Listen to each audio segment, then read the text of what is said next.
Hello everyone, in this video I am going to show you how to use image compare in WordPress site. So for this you have to simply go to the start button, then simply type in Chrome or the preferable browser that you would like to use, and once in the browser you have to simply type in www.wordpress.com, then simply click on enter.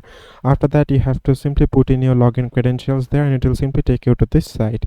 From here what you need to do is just simply click on the edit site option here in the right hand side and it will simply take you to the site that you are currently using.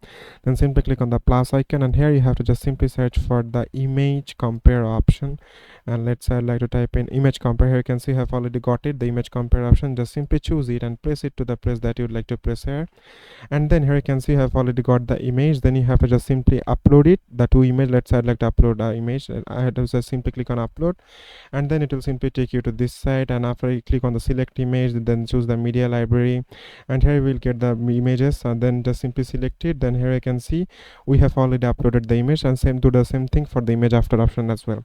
So it is as simple as that, guys. Thank you very much for watching this video.